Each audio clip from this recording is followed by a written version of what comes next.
Trump is furious. Before his eyes, world leaders are gathering in China and he is not there. No invitation, no role, complete disregard. This is the very man who once boasted of his personal friendship with Xi Jinping and Kim Jong-un. In his first term, he called it friendship. He said he could call them any time and make a deal. But those days are gone. The smiles and handshakes have disappeared. In their place are leaders tired of threats and no longer willing to play by Washington's rules. After the recent SEO summit, everything became perfectly clear. Putin and Kim did not go home. They went straight to Beijing to meet Xi. That was no accident. It was a deliberate show of unity aimed directly at Washington. Trump saw it and reacted harshly, accusing them of plotting against the United States. Years of sanctions, tariffs, and the America First policy have led to one conclusion. The United States can no longer be trusted.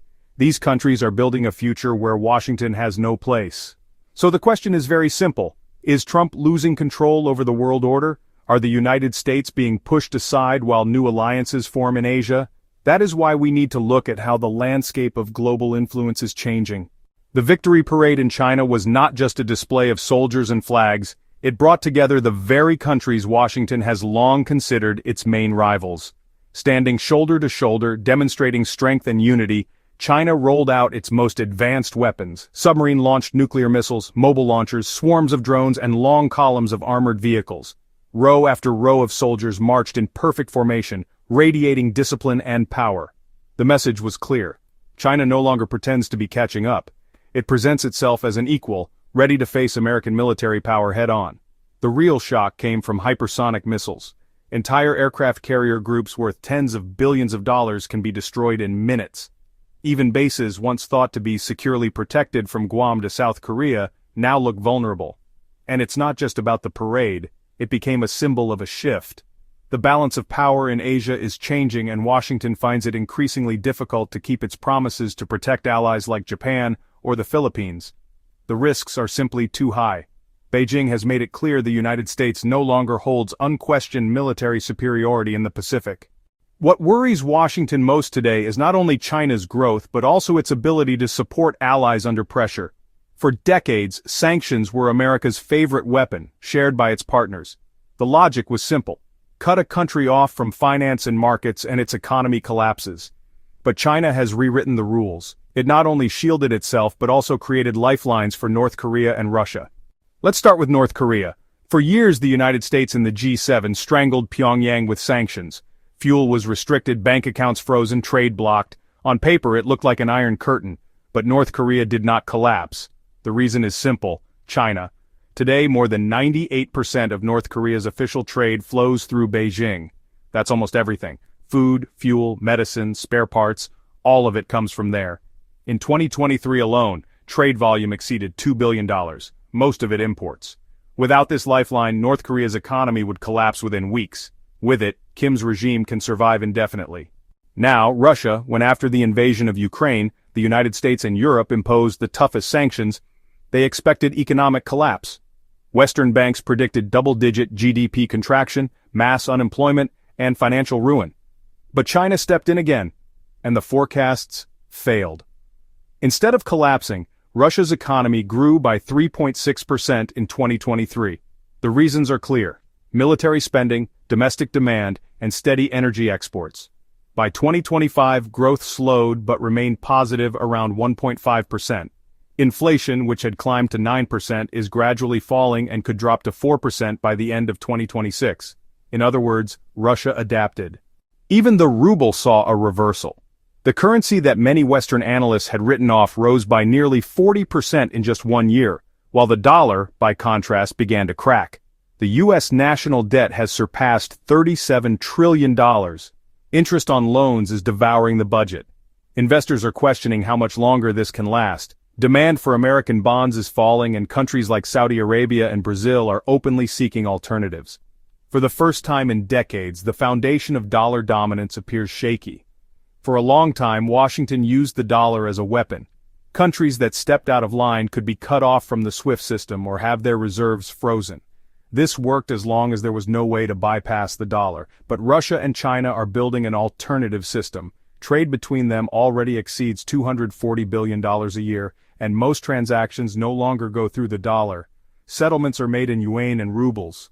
Oil, gas, food and weapons are exchanged beyond the reach of the US currency.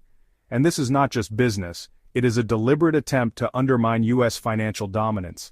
Meanwhile, Russian energy continues to operate despite price caps and restrictions. A huge shadow fleet of tankers carries oil around the world, often above the $60 limit, returning billions to Moscow. At the same time, the Power of Siberia 2 project is moving forward, set to supply China with 50 billion cubic meters of gas annually. This single pipeline will connect the two economies for a decade, guaranteeing exports for Russia and cheap fuel for Chinese factories, entirely beyond the control of Washington and Brussels. Looking more broadly, the picture is even more serious. China, Russia, Iran, and North Korea are drawing closer into a bloc already called CRG. This is not just a formality, but a parallel system of trade and mutual support. Reports have emerged that North Korea has already sent missiles and even soldiers to Russia in exchange for money, weapons, and training.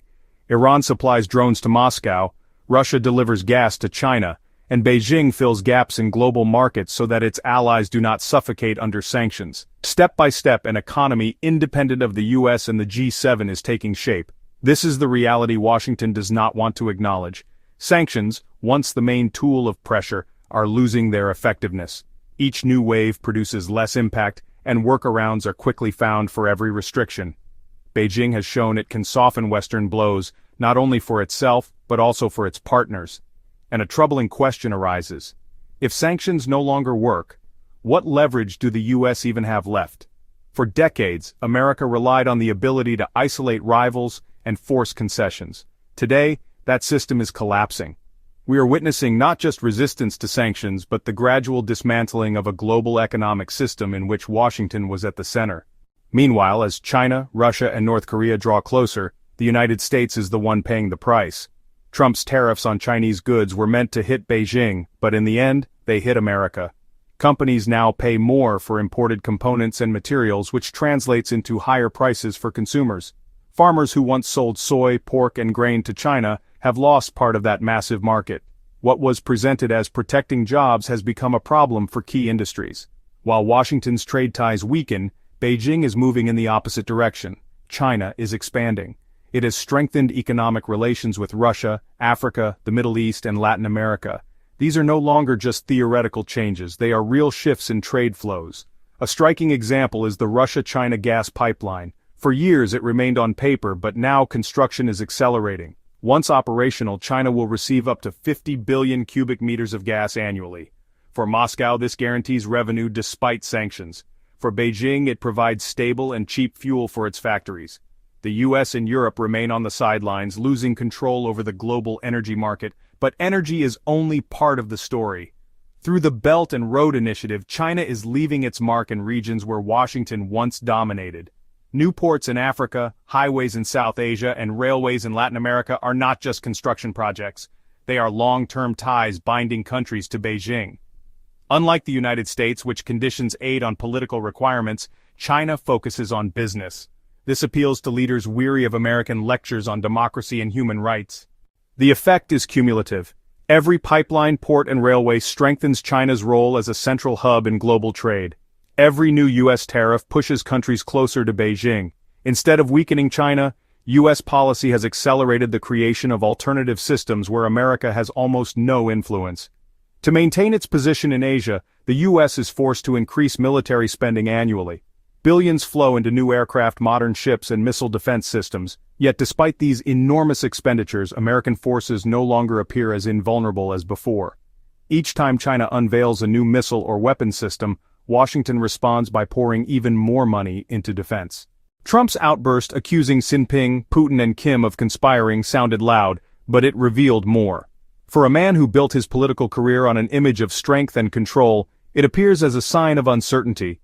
Essentially, he acknowledged what many have already noticed. U.S. influence is fading faster than Washington is willing to admit, and this time, Trump's usual mantra, "Only I can negotiate," no longer works. Xi, Putin, and Kim no longer need U.S. mediation. They write their own agreements, form their own alliances, and are building a future in which Washington has no seat at the table. If you want to follow where this entire shift is headed, subscribe to the channel and click the bell. See you in the next video.